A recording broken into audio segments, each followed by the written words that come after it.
Communicating. We've been doing it in one way or another since the day we were born. On average, we spend about 80% of our time listening and talking. With so much practice, you'd think we'd be experts. Yet clear communication between individuals is something that we all have to work at. The payoff, however, is well worth the effort. Being able to communicate clearly ranks almost as high as basic job competency as a critical factor for success in the workplace. Moreover, for industrial workers, communication that is clear, complete, and accurate is essential. When you're working with hazardous substances, powerful equipment, or critical processes, a simple miscommunication can have serious consequences. One-to-one oral communication is a dynamic process that involves 4 key elements: the sender, or the person who is speaking, the message, or the thought that is transmitted by the speaker, the receiver, or the person who is receiving the message, and feedback, which is the response to the message. In theory, the communication process is a simple loop in which information is transmitted between the sender and the receiver.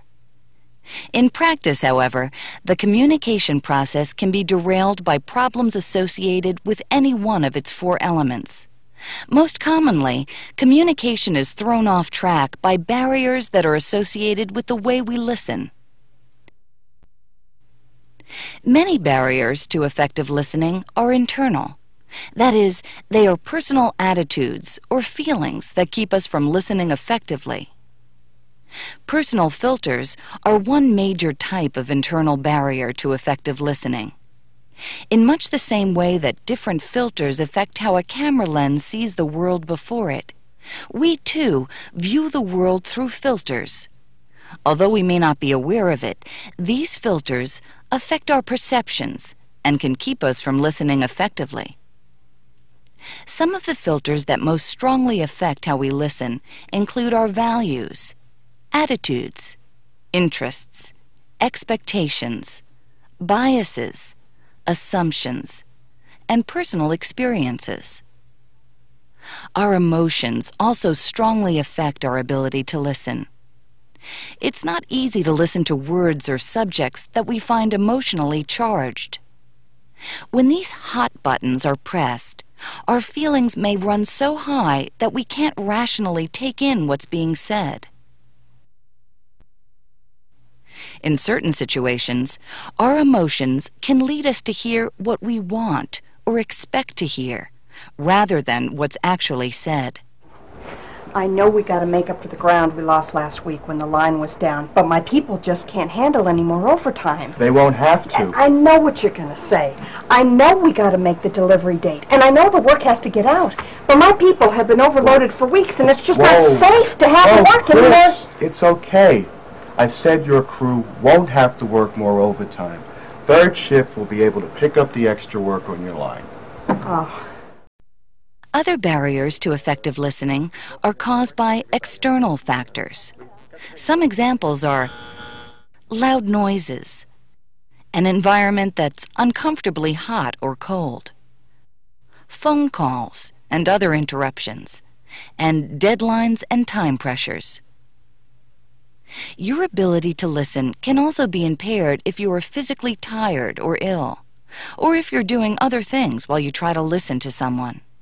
We're talking 25% or more to justify. It's also difficult to listen effectively if the speaker's voice is too soft or too loud, if the speaker has a distracting appearance or mannerisms, or if there's a discrepancy between what the speaker says and the message that's sent by his or her tone of voice, facial expression, or other types of nonverbal communication. In any case, you need to be aware that whether they're internal or external, barriers to effective listening can seriously interfere with the communication process. What's up now? It can't be good.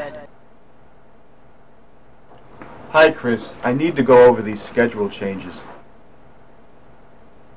Have a seat.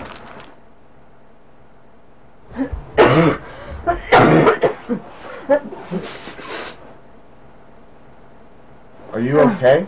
No, I'm fine. Well, you sure sound awful. Anyway, as you see, like what we... The heck? Wow. Where were we? Schedule changes. Right. I just got word from marketing that... 1 minute. Hello? Jack! How's it going? Is that right? Sure. Sure. We can do that. Okay, back to business. Jeez, the time. I gotta wrap this up before the status meeting. The purpose of the oral communication process is to transmit meaning between people. In this process, the listener is the person who hears and decodes the message and assigns meaning to it. So, regardless of what the speaker intended, the listener is the person who determines the final message that's received. By making an active effort to interpret the sender's message accurately, the listener can increase the likelihood of clear communication. This, in turn, helps build a cooperative, productive relationship between the speaker and the listener. Consequently, active listening may be the single most important element in the communication process. Active listening involves listening not only to a speaker's words, but also to the meanings behind the words, listening between the sentences, so to speak. Active listening enables you to take in thoughts and feelings that a speaker has, but is not expressing with words. These nonverbal components can help you define the true meaning of the speaker's message. So, what exactly does it take to be an active listener? Let's look at some of the essential characteristics. Active listeners give the speaker their complete attention and become personally involved with what they hear. As they listen, they put what they hear together with what they already know, and they don't risk missing important details by letting their minds wander. Active listeners stay mentally alert by interacting with the speaker. They ask appropriate questions to make sure that they're interpreting the message correctly. So you're saying we can't repair the unit until you get the replacement part, but the part's already on order and we should get it by tomorrow morning? Not exactly. I said I can get the replacement part sent overnight, but I haven't actually ordered it yet. I wanted to check with you first. Active listeners keep their minds open to the message that's being sent. They hear the speaker out before they make a response or form an opinion. Well, we're trying to improve that. Active listeners don't, however, become so intent on hearing every word that they lose sight of the larger meaning of what is being said. They look for the organization of the message and search out the main ideas and themes. This helps them grasp the essence of what the speaker is trying to communicate. In short, active listeners focus on the speaker's ideas, and they use their own feelings and intuition to help them take in the intent as well as the content of the speaker's message. And this way we'll be able to bring the new unit online ahead of schedule. Okay, but what you're saying is we'll still have the old units to use for backup, right? For the first month or two, just until the new unit is broken in and everybody's up to speed on the operating procedures. Sounds like the same old story to me. Everything's production, production, production. I tell you one thing, it's going to be a maintenance nightmare. You know, the same thing happened back at the Silt River plant back in '86.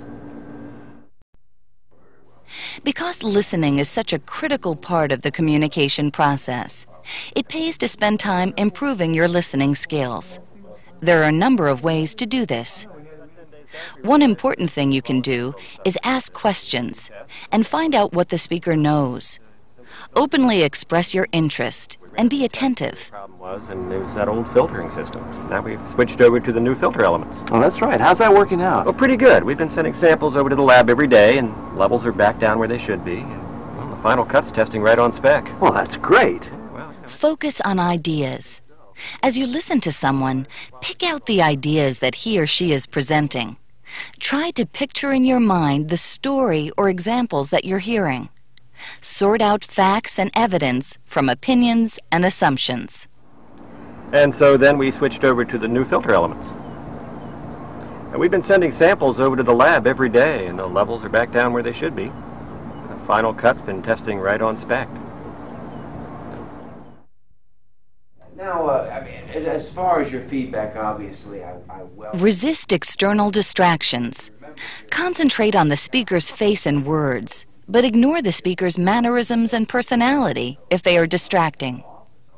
Hold your response until the speaker is finished. Resist interrupting with rebuttals, advice, or judgments. Keep an open mind. Ask questions to clarify issues if you need to. Also, be aware that when you strongly disagree with someone, you're more likely to tune out what he or she says. So, if you disagree with a speaker, make a conscious effort to give the speaker more, not less, of your attention. Capitalize on the speed of thought. People process language at about 300 to 500 words per minute, but they talk at about 200 words per minute. Use this time lag to mentally summarize the speaker's thoughts and feelings. Don't spend the time daydreaming or formulating your response. Analyze the nonverbal part of the communication. Watch the speaker's facial expressions and body language for clues about how the speaker intends for the message to be received. Pay close attention to the speaker's tone of voice, which can express hidden feelings. Evaluate the message, not the speaker. Stay focused on the content and the meaning of the communication. Don't let how you feel about the speaker become a barrier to effective listening. Finally, treat the development of effective listening skills as a continuous improvement process. It's not always easy, and it's not a job that's ever really finished. But the rewards in terms of productive relationships and a safe, efficient workplace can be tremendous. How clearly you communicate when you're speaking depends not only on what you say, but also on what you communicate nonverbally, without using words. It's estimated that over 55% of any message is communicated nonverbally, through your tone of voice, facial expression, and body language. Using positive nonverbal signals and avoiding distracting mannerisms can boost your ability to get your message across. Tone of voice is an especially important means of nonverbal communication because it can be a powerful indicator of your feelings. Using a warm tone of voice, for instance, helps make your listeners feel comfortable and accepted, not threatened or defensive. Sit down, Chuck. I just want to go over the latest production runs with you. Also, speak at an appropriate pace, slowly enough so that listeners can follow what you're saying. Your facial expressions and the way in which you move your body can also have a dramatic effect on your listeners. For example, not maintaining eye contact with a listener or turning your back on him or her sends that person a strongly negative signal. Often, meaning is transmitted through groups of nonverbal signals that are used together. For instance, when used together, frowning, looking down, folding your arms, and leaning back form a closed posture that typically indicates non-acceptance of the other person or the message that's being sent. On the other hand, making eye contact, smiling, leaning forward in a relaxed posture with open hands and arms, and directly facing the listener are a group of nonverbal signals that form an open posture. Taken together, they typically indicate sincere interest, respect, and empathy, or understanding of the other person's feelings and point of view. One more fundamental point to keep in mind about nonverbal communication is that it should send the same message as the words that you are speaking.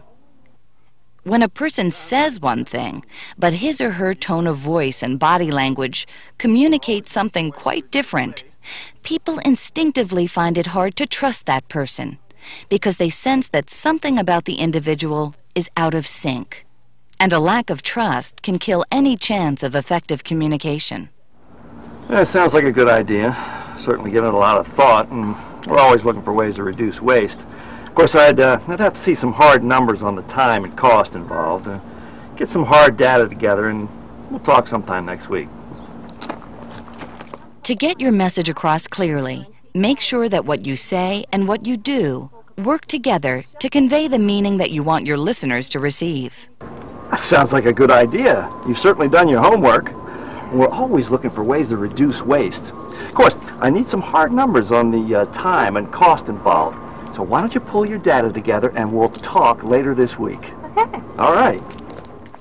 Each of us speaks through a vast web of personal communication filters that affect how we perceive and interpret the world around us. Our personal filters are influenced by our culture, our family, and our life experiences. Different filters or ways of looking at things are often at the root of communication problems. Values are one common type of filter that we all have. Our values are what we hold to be true about such things as other people, ethics, rules, authority, and so on. Differing values can produce violent clashes between people, since both parties are upholding what they believe to be right. Attitudes are how we look at the world, what we feel is good or bad about ourselves and our surroundings. Assumptions are what we accept without question as true about ourselves, others, and the world in general. What we say is based on our assumptions of reality. Expectations are what we foresee in our own lives, including how we assume others will behave. Positive or negative expectations have a profound effect on how we speak to other people. Personal experience is another filter that strongly affects how we communicate. It's only natural that we speak from our own experience. It forms our frame of reference. But experience can be a two-edged sword. In some situations, it can promote better communication. In others, it can be a communication barrier. Sharing similar experiences can create understanding between people and promote better communication. The procedure for taking this unit offline is just like the procedure that we used for the old system. Well, I guess we both know that drill. But we need to keep in mind that what we've experienced may or may not be true for other people. Blindly generalizing that what has happened to us must be true for everybody else can distort our view of reality and lead to miscommunication. So I was talking with the representatives. We also build positive and negative expectations based on what has happened in the past. This may or may not be helpful on the job. Using past experience to help you avoid problems in the future is generally a wise move. But letting feelings from a past experience harden into a bias or prejudice is counterproductive. People are often unaware of their biases and prejudices. Yet it is these types of filters that cause us to unthinkingly make judgmental statements because we are seeing through a distorted lens. Different interests can also bias our communication with others, creating a vast gulf in one person's understanding of another. For instance, a production foreman, a plant manager, and a maintenance supervisor may see an issue from very different points of view because their primary interests are not exactly the same. Semantics, or the meaning of words, can also cause confusion and misunderstanding. Words may mean different things to different people. Now, this may be... Some of the most difficult filters to overcome involve communicating with people from other cultures or from different job functions, such as union versus management, maintenance versus production, or engineering versus operations. In these kinds of situations, the two sides may have widely different filters, so it's no surprise that gaps in understanding easily occur. In such cases, the core problem is that our perception of the message is influenced by how we view the person or the group that the person represents. That's just what I expect from accounting. Excuses about why it's not cost effective. I'd like to see them operate the unit with that old control system. And so obviously... When we talk with other people, a lot of misinterpretations and arguments can be avoided if we just keep our thinking straight.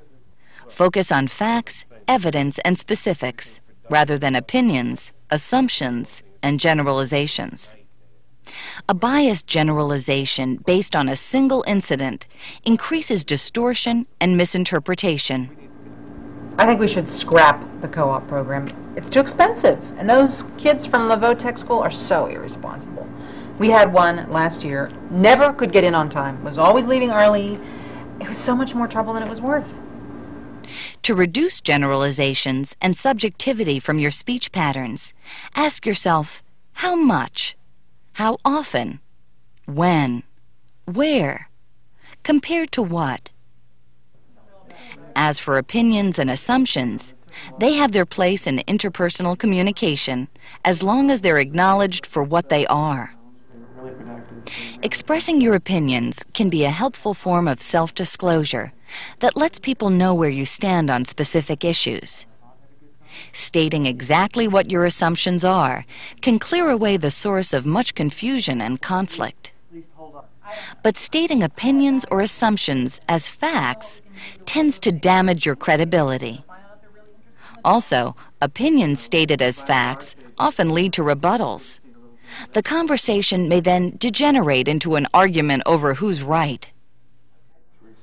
Being direct, using facts and evidence, helps ensure clarity. Being able to describe exactly what you mean also helps establish your credibility.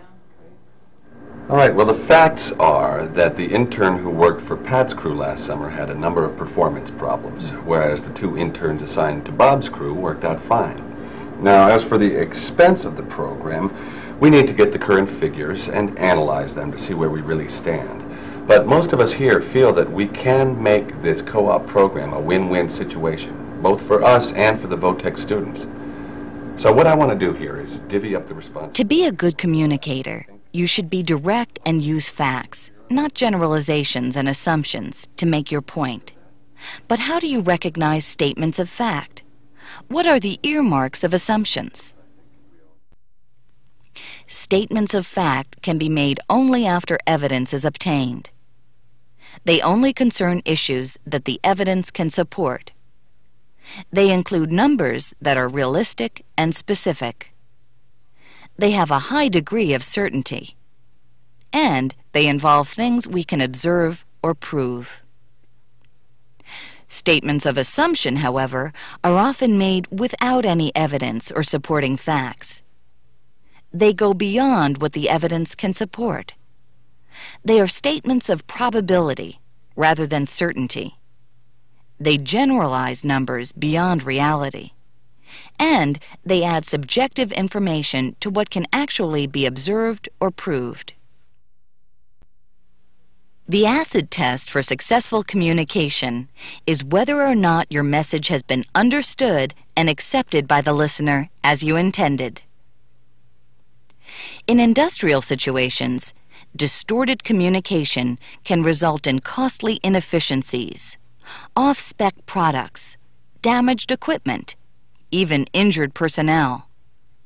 To improve the chances that your message will be received correctly, follow these helpful tips for speakers.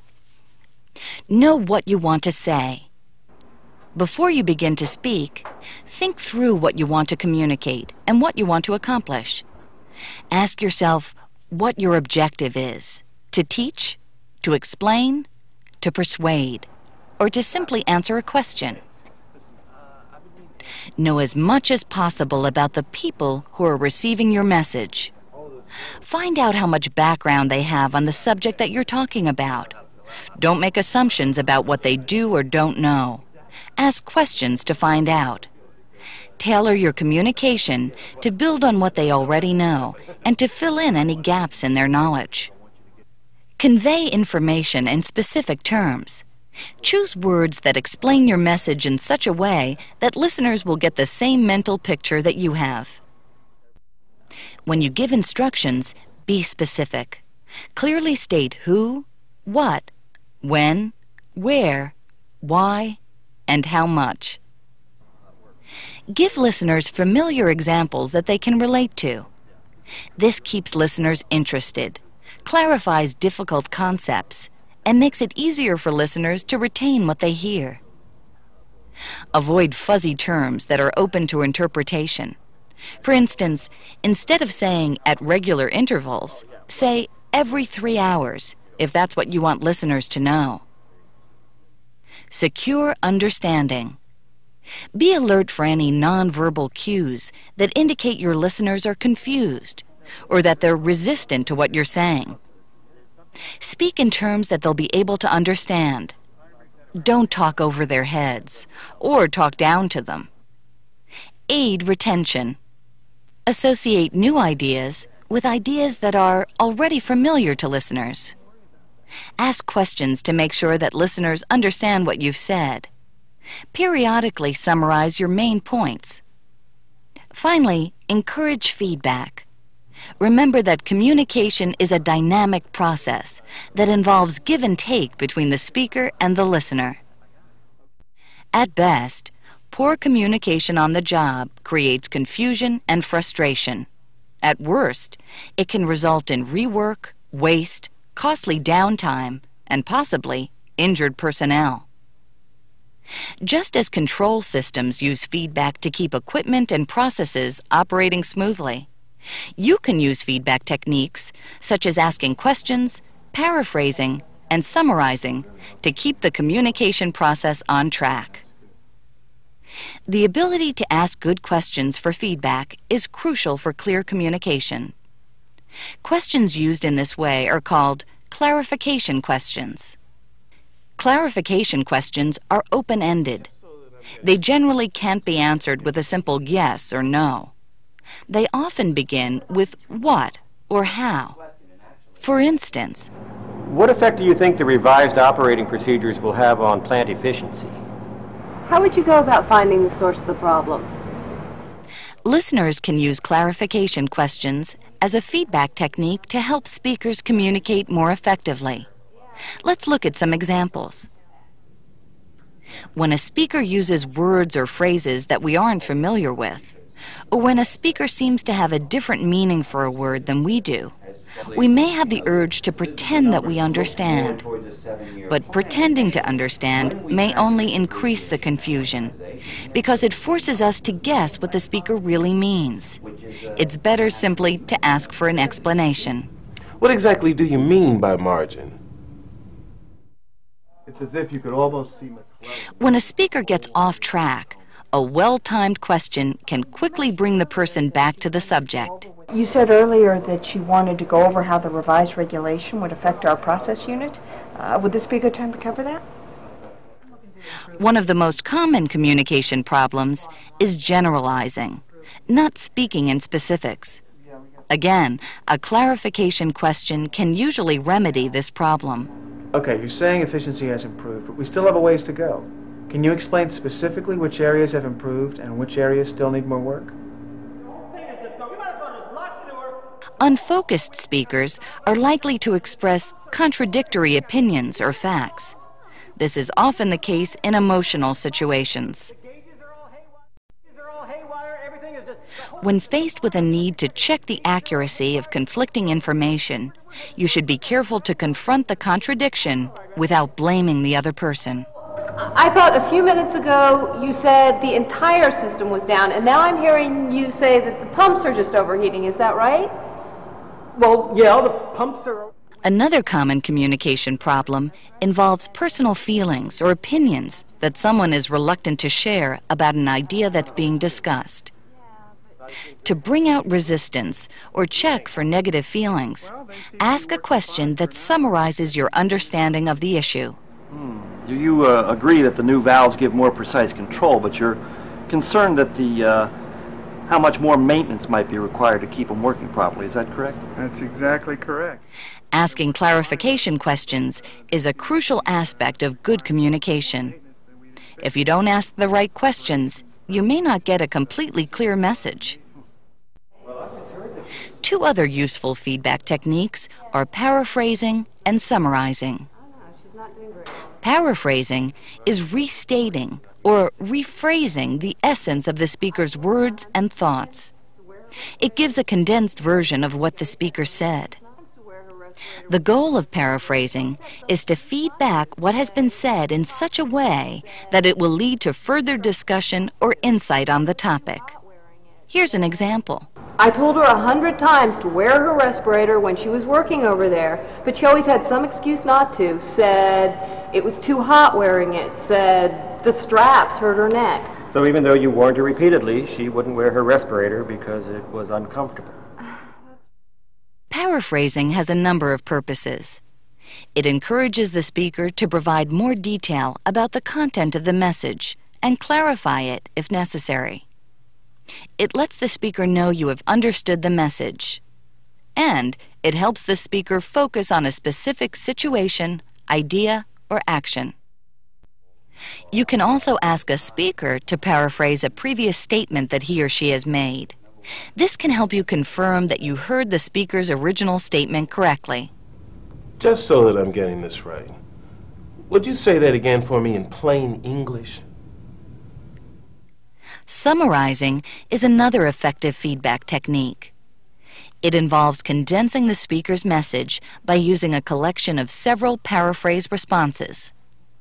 The goal of summarizing is to make sure that you accurately understand all of what the speaker has said. Summarizing accomplishes several purposes. It allows the speaker to add new information that he or she may have forgotten. It allows the listener to bring the conversation back into focus if it has gotten off the subject. It ties different parts of the message together and allows themes or patterns to appear. It can also be used to review progress and suggest areas for future discussion. So, let's see what all we've covered here. You think I ought to have gotten involved earlier. Everything's back on track now. And maybe we should start including a representative from shipping in our weekly production meetings. Using feedback is a critical part of interpersonal communication. Being able to ask clarification questions, paraphrase statements, and summarize the messages that you hear can help you keep the communication process on track and ensure that you get complete and accurate information. I don't know what the problem is. I'm having a lot of trouble getting the monthly production reports completed. Some of the units are sending me their information late all the time. Others are sending me information that's either outdated or incorrect. And then when I call the unit supervisors to tell them about the problem, they're never there, and they don't return my phone calls. So you're finding it hard to get the monthly production reports done because you're getting late or incorrect information from the units, and you're not able to discuss the problems with the unit supervisors. Receiving feedback lets you see yourself as others see you. This can be an important part of your personal development because it helps you improve on your weaknesses and build on your strengths. It also enables you to determine another person's understanding of a situation, so you can make adjustments to get things back on track if there's a problem. Taking the initiative and asking for feedback is generally a good habit to get into. When you sincerely request feedback, you're automatically putting yourself in a frame of mind that prepares you to receive constructive criticism. Still, the feedback you receive can sometimes be hard to swallow, especially when it concerns your personal behavior. Let's look at some ways to help you make the most of the feedback that you receive on the job. When you ask for feedback, be specific in describing the behavior or issue that you want feedback on. I'd like some feedback about how we resolve the scheduling conflicts between production and shipping. What do you think worked well, and what can we do differently in the future? Use active listening techniques to make sure that you hear the feedback accurately. These techniques include keeping an open mind, asking clarification questions, listening for the larger meaning, sorting out opinions from facts and evidence, paying attention to the nonverbal parts of the communication, and evaluating the message, not the speaker. Keep in mind that personal filters can cause your perception of a message to be different from the way that another person perceives it. To help you determine if filters are affecting what you're hearing, ask the other person to share his or her perspective. From a management perspective, we've got to keep overtime down in order to remain competitive. But how does it look to you as far as the production line is concerned? Well, Using feedback techniques, such as clarification questions, paraphrasing, and summarizing, are also good ways to help you be certain that your understanding of a message is accurate. Managing your emotions is critical for effective communication when you're giving or receiving feedback, but it can be particularly difficult to do when you're on the receiving end. Hold on now. When feedback touches on your personal behavior, try not to become defensive or rationalize the behavior that's being discussed. Don't let your emotions make you tune out the speaker. Work even harder to be an active listener. It's surprising what you can learn if you manage to keep your emotions in check. But how do I do that? Am I supposed to sit quietly and act as if I don't feel a thing? No, it's not productive to suppress your emotions, but you do have to be aware of them so you can make the choice to act rationally. When your emotions are aroused by negative feedback, you may begin to view the conversation as an argument. This can cause you to waste valuable listening time plotting your rebuttal in an attempt to win your point. Instead, summarize your understanding of the feedback that you've been given and share what you feel. Reporting your emotions lets the person who's giving you feedback know how his or her message is being received. It also ensures that your response is understood and believed, because it helps keep your words consistent with what you're communicating nonverbally. So, let's see what all we've covered here. You think I ought to have gotten involved earlier. Everything's back on track now. And maybe we should start including a representative from shipping in our weekly production meetings. that about covers it. Oh, I appreciate the feedback, but I feel concerned about your saying that I should have stepped in earlier. How soon do you think that I should have gotten involved? Feedback is an invaluable tool for developing your communication skills and building productive relationships with other people. So make a habit of asking for and carefully listening to feedback. Then act on the information that you receive. Just like other aspects of the communication process, receiving feedback takes work, but it gets easier with practice, and the benefits that it offers are well worth your effort. I told her 100 times to wear her respirator when she was working over there, but she always had some excuse not to. Said it was too hot wearing it. Said the straps hurt her neck. So even though you warned her repeatedly, she wouldn't wear her respirator because it was uncomfortable. So, let's see what all we've covered here. You think I ought to have gotten involved earlier. Everything's back on track now. And maybe we should start including a representative from shipping in our weekly production meetings. What's up now? It can't be good. Hi, Chris. I need to go over these schedule changes. Have a seat.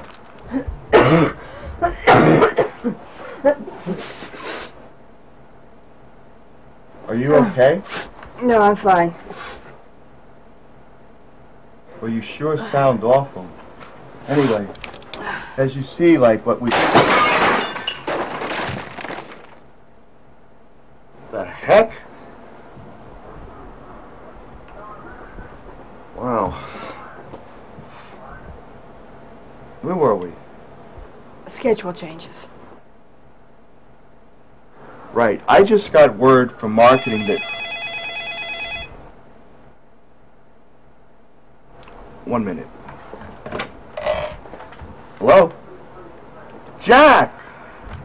How's it going? Is that right? Sure. Sure. We can do that. Okay, back to business. Jeez, the time. I gotta wrap this up before the status meeting.